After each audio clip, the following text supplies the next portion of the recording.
Boa tarde, meu irmão. Prazer estar aqui com vocês, onde nós estudaremos aqui a palavra do Senhor.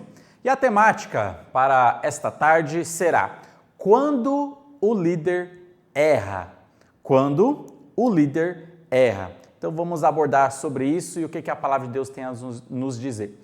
Meus irmãos, nós vivemos numa época onde existem várias igrejas onde nós podemos chamar de neopentecostais que pregam, por exemplo, a teologia da prosperidade. Coisa bem diferente do que realmente a Bíblia prega, mas eles estão pregando teologia da prosperidade, prometendo curas, prometendo riqueza, então dê o seu dízimo aqui que você vai ficar rico. Então eles estão pregando isso. Às vezes, na nossa mente pode surgir um certo pensamento: olha, o líder que está lá, ele é culpado, né? Ele é enganador, mas coitadinho do povo, daqueles que estão ali ouvindo ele e seguindo ele. Meus irmãos, o erro de pregação de um líder não inocenta os ouvintes. Por quê? A palavra do Senhor vai dizer que os ouvintes, eles têm a responsabilidade crítica de julgar o que o pregador está dizendo, julgar tanto a vida do pregador quanto também as palavras que estão saindo da boca dele. Por exemplo, olha só o que diz 1 João, capítulo 4. O primeiro versículo é um desses versículos que joga para o povo a responsabilidade de julgar as pregações e não sair aceitando tudo que é pregado por aí. Diz assim João, capítulo 4, versículo 1. 1 João 4, 1. Amados, não deis créditos a qualquer espírito, antes provai os espíritos se procedem de Deus, porque muitos falsos profetas têm saído pelo mundo afora. Então João aqui ele está chamando o povo: olha, vocês precisam julgar, vocês precisam ser críticos, vocês não podem acreditar em qualquer pessoa que aparece na TV, que aparece na internet, pregando com uma Bíblia na mão. Não, vocês não podem acreditar em qualquer um. Tem que julgar o conteúdo, tem que julgar a vida do pregador, para ver se realmente condiz com a palavra de Deus. Nós não podemos ser, como diz aquela frase, Maria vai com as outras. Onde as outras vai, Maria está indo. O que o pregador prega, o que ele fala, o povo está abraçando. Nós não podemos ser desse tipo. Nós precisamos julgar o que o pregador está falando. Nisso você pode lembrar da igreja de Bereia. Lembra os bereanos em Atos capítulo 17, versículo 11? Deus chamou eles de nobres. Por quê? Eles tiveram bom senso em julgar a pregação de Paulo. Olha só, era Paulo, o apóstolo que estava pregando. Mas sabe o que os bereanos fizeram? Paulo, você está pregando aí, mas nós vamos julgar, passar pela peneira, passar pelo filtro a sua pregação. E qual que é o filtro? A palavra de Deus. Se o que você está pregando estiver aqui dentro, nós iremos aceitar. Mas o que você estiver pregando, se não estiver aqui, nós iremos te rejeitar, iremos rejeitar a mensagem. Precisamos ser também como os bereanos. Vamos ver um exemplo na Bíblia de líderes religiosos que lançaram uma informação e a gente precisa julgar. Será que essa informação é verdadeira? Será que é uma informação falsa? Apenas como um exemplo para nós. Olha só o que diz agora o Evangelho de João. Evangelho de João, capítulo 7. Eu lerei aqui o finalzinho do capítulo 7. O versículo 52 diz assim, só para os irmãos entenderem o contexto: a liderança religiosa se reuniu para tratar sobre Jesus, né? E esse Jesus que está pregando por aí. E daí naquela reunião da liderança religiosa, Nicodemos, aquele que de noite foi ter com Jesus Cristo, ele se levantou, né, para defender a Jesus ali naquela ocasião. Daí olha a resposta que deram para ele. O 52 diz assim: responderam eles: dar-se-á o caso de que também tu és da Galileia? Examina e verás que da Galileia não se levanta profeta.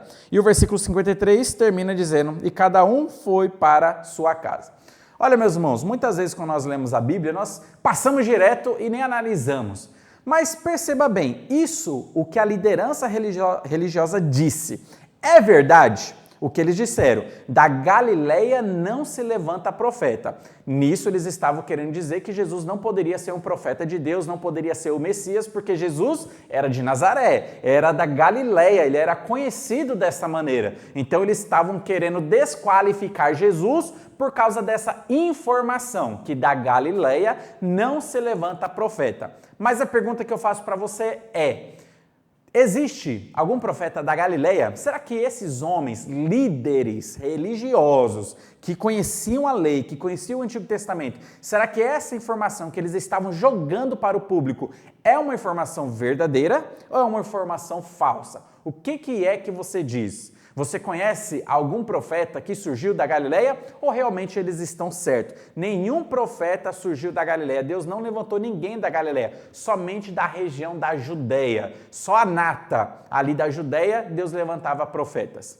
Para que nós possamos fazer uma análise desta informação que eles jogaram, para que nós possamos perceber se ela é uma informação verdadeira ou se é uma informação falsa, é necessário que a gente conheça um pouquinho de geografia bíblica. Porque quando fala de Galileia, você sabe onde fica Galileia? Quando fala de Samaria, você sabe onde fica Samaria? Quando se fala de Judeia, você sabe onde fica a Judeia?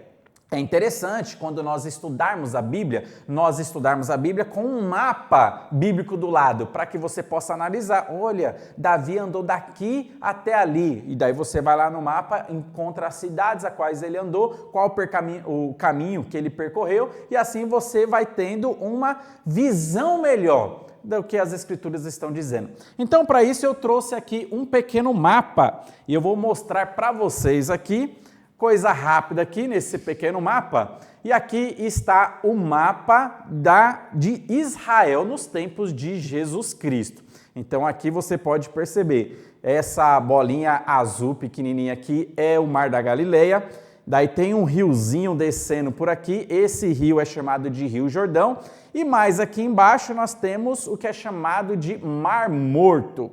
Então, para você analisar esse mapa aqui, aqui em cima, o norte de Israel, fica a região da Galileia. E na região da Galileia existem várias cidades. Por exemplo, Caná da Galileia, onde Jesus Cristo ele fez o seu primeiro milagre, transformando água em vinho. Tem a região de Nazaré, onde Jesus ele cresceu, se desenvolveu em Nazaré. Tiberíades, Cafarnaum, tudo fica nessa região da Galileia. Muitas outras cidades também ficam aqui. Essa parte central do mapa de Israel é Samaria. Lembra que os judeus tinham uma rixa com os samaritanos, eles não se davam bem com os samaritanos. Teve até situações que Jesus não podia sair da Galileia e entrar em Samaria. Ele tinha que dar uma volta por fora de Samaria para chegar na região da Judeia, que seria a parte sul da nação de Israel. Aqui no sul fica a região da Judeia. Então perceba bem, Galileia ao norte, a parte central, Samaria, e a parte do sul, a região da Judeia, onde ficam cidades importantes. Por exemplo, a capital, Jerusalém, onde fica também Belém, onde fica aqui várias outras cidades, Betar, onde fica Emaús. Então, nós temos muitas outras cidades também aqui na região da Judeia. Então, só para os irmãos terem uma visualização de como é a nação de Israel. Então, essa liderança religiosa que estava aqui em João capítulo 7, eles estavam aqui em Jerusalém, julgando e jogando essa informação. Da Galileia não se levanta profeta. Então Jesus não poderia ser um profeta de Deus ou o Messias de Deus, porque Jesus era conhecido como o Nazareno, como o Galileu. Então eles estavam desqualificando Jesus através dessa informação. Beleza, vocês viram aqui o mapa, então deu para ter uma visualização a respeito do mapa, como que é. E agora nós vamos então fazer um julgamento. Se esses homens realmente estão certos nessa informação. Da Galileia não se levanta profeta. Então vamos lá. Você está fazendo a sua devocional no seu dia a dia, você está lá passeando pelo Antigo Testamento e daí nessa sua devocional ou na sua leitura anual, né, que nós procuramos também fazer, ler a Bíblia toda em um ano, daí você chega no profeta Jonas, no livro de Jonas. Daí você começa a ler o livro de Jonas e você lê o primeiro versículo do livro de Jonas. O que diz? Jonas, capítulo 1, versículo 1. Diz assim: veio a palavra do Senhor a Jonas, filho de Amitai, dizendo. Perfeito, só isso aí. Veio a palavra do Senhor a Jonas, filho de Amitai, dizendo. Daí você está lendo, então, a sua Bíblia e você, como é muito curioso, você vai falar, opa, esse versículo aqui pode me trazer uma informação importante. Será que esse versículo te ajuda? Olha só a informação dele. Veio a palavra do Senhor a Jonas, filho de Amitai, dizendo. Fala alguma coisa aqui? Parece que não fala nada. Mas olha só, meus irmãos, aqui eu gostaria de ensinar você também a trabalhar com que algumas Bíblias, elas trazem o que nós chamamos de ferramentas, o que nós chamamos de textos cruzados. Olha só, em algumas Bíblias tem algumas referências que são referências cruzadas. Na minha Bíblia, por exemplo, aqui na palavra Jonas, tem um azinho bem em cima da palavra Jonas, o que vai me levar para uma referência que está no final da minha Bíblia. Algumas Bíblias, essa referência cruzada está aqui no meio, em outras Bíblias está aqui no rodapé da página, no finalzinho, em outras Bíblias está no próprio versículo. Mas há outras Bíblias, ou algumas outras Bíblias, não tem essa referência cruzada. Então, procure na sua Bíblia de papel para ver se realmente ela tem essa referência cruzada. Na minha Bíblia, esse azinho que está em cima do nome Jonas está levando para uma referência cruzada que está aqui embaixo. E está pedindo para que eu leia 2 Reis, capítulo 14, versículo 25. Então vamos ver o que diz 2 Reis, capítulo 14, 25. Então perceba, eu estou apenas estudando o livro de Jonas e eu sou muito curioso, eu quero saber então o que esse azinho, essa referência cruzada significa em cima desse nome Jonas, que é filho de Amitai. Então eu vou abrir lá em 2 Reis, 14, 25, para ler mais informações. Então, é uma referência cruzada, então ele vai me mostrar onde Jonas aparece na história, né, de Israel. E quando eu abro lá, em 2 Reis 14, 25, eu leio da seguinte maneira. Restabeleceu ele os limites de Israel, desde a entrada de Amate até o mar da planície, segundo a palavra do Senhor, Deus de Israel, a qual falara por intermédio do seu servo Jonas, filho de Amitai, o profeta, o qual era de Gat-Éfer. Percebeu a informação a qual a referência cruzada me levou? Aqui nesse versículo ele cita mais uma vez Jonas, que é filho de Amitai, e agora fala a cidade que Jonas a cidade que Jonas nasceu, fala que é de Gat-Éfer. Se eu estou lendo a Bíblia apenas muito rápido e não paro para estudar, não paro para analisar um atlas bíblico para ver onde fica a cidade de Éfer, eu vou passar e não vou aprender muita coisa.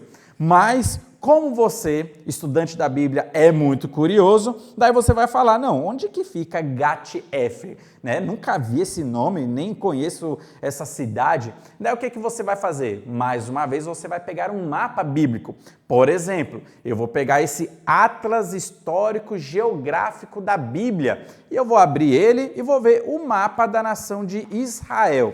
Daí eu abrindo aqui, eu encontro esse mapa onde tem todas as cidades que são citadas na Bíblia aparecendo aqui dentro desse mapa. Lembra do outro mapa que a gente viu? O norte de Israel fica a Galileia, a parte central Samaria e a parte do sul a Judeia. Então o que eu vou fazer? Gat-Éfer, onde fica? Daí eu procuro aqui embaixo, nessas bolinhas dessas cidades e na Judeia e não acho a cidade de Gat-Éfer. Bom, então vamos aqui para Samaria, né? Então talvez esteja aqui no meio. Daí eu procuro, não acho a cidade de Gat-Éfer. E daí eu venho mais então aqui para cima, para Galileia. Olha só, perto do mar da Galileia. E bem aqui na Galileia, o que eu encontro? A cidade de Gat-Éfer. Olha só que interessante que eu acabei descobrindo só pelo fato de estudar geografia, só pelo fato de eu olhar um mapa bíblico, estudar a Bíblia junto com o mapa, que Gat-Éfer fica aqui em cima. Eu descobri que Jonas, ele vem da Galileia. Então, o que eu descubro com isso daí? O que eu acabo descobrindo? Que aquela liderança religiosa lá em João, capítulo 7, que jogou aquela informação, da Galileia não se levanta profeta, eu descobri que eles estavam errados. A pregação deles estava errada. Perceba, meus irmãos, eles estavam ensinando o povo de uma maneira errada, eles estavam jogando uma falsa informação para desmoralizar Jesus Cristo, porque Jesus Cristo é conhecido como Nazareno, vindo da Galileia. Então eles jogaram informação. Pode estudar, pode ver que não se levanta profeta da Galileia, mas justo, e logo o profeta Jonas foi da Galileia, da cidade de Gat-Hefer. Então eles estavam errados. Talvez seja até por isso que Jesus Cristo falou para a nação de Israel: nenhum sinal vos será dado, a não ser o do profeta Jonas, que ficou ali 3 dias e 3 noites na barriga do peixe, fazendo uma referência assim, evidentemente, da sua morte e os 3 dias que ele ficaria ali sepultado e depois da sua ressurreição. Era o sinal do profeta Jonas. Olha, Jonas, um profeta que a liderança religiosa desconhecia o seu paradeiro. Então a gente percebe que a liderança errou na sua pregação. Meus irmãos, isso aqui é apenas um pequeno exemplo para mostrar quando os líderes erram, isso não nos isenta de culpa. Nós somos culpados se acreditarmos na mensagem que o pregador está fazendo de uma maneira errada. Então, esse povo que está aí atrás de riquezas, que está sendo enganado por pregadores da teologia da prosperidade, pregadores da teologia coaching, do evangelho da autoajuda, esse novo evangelho, que é um outro evangelho que está sendo pregado por aí, eles não são inocentes. Essas pessoas, esses ouvintes não são inocentes, porque a palavra de Deus joga um peso de responsabilidades neles. Vocês precisam criticar o pregador, vocês precisam julgar o pregador, como nós lemos em 1 João capítulo 4, versículo 1, não deis créditos a qualquer espírito ou a qualquer pregador, antes julgai se os pregadores, se os espíritos, eles realmente vêm de Deus ou não vêm de Deus. Nós temos essa grande responsabilidade. Então, quando o líder erra, nós, o povão que estamos escutando, nós precisamos julgar e não seguir na mesma onda do líder, porque nós não somos Maria vai com as outras. Que você seja um bom estudante da palavra de Deus, que você tenha a palavra de Deus para estudar, que você pegue outras ferramentas para enriquecer o seu estudo. Leia a Bíblia, pegue um atlas geográfico bíblico, pegue um mapa, muitas Bíblias já têm no final dela mapas para que você esteja estudando e olhando o mapa. Pegue dicionários bíblicos, pegue comentários, seja um bom estudante da palavra do Senhor, mas não seja dependente de pregadores, porque quando eles errarem, você estará abraçando uma mensagem falsa. Como esses homens, essa liderança religiosa ensinava o povo que da Galileia não surgia profeta, mas surgiu sim Jonas, Logos Jonas, o profeta irado. Ele era da Galileia. E também nós vemos que Jesus Cristo era galileu, era nazareno, reconhecido dessa maneira. Então a gente percebe, meus irmãos, que nós devemos ser bereanos, ter um bom senso de ver a palavra de Deus e passar pelo crivo das Escrituras aquilo que o pregador está pregando, para ver se realmente está combinando e ornando com a santa palavra de Deus. Que você seja uma pessoa assim, que passe tudo pelo filtro das Escrituras. Que Deus abençoe grandemente a sua vida e abençoando nos seus estudos da palavra do Senhor.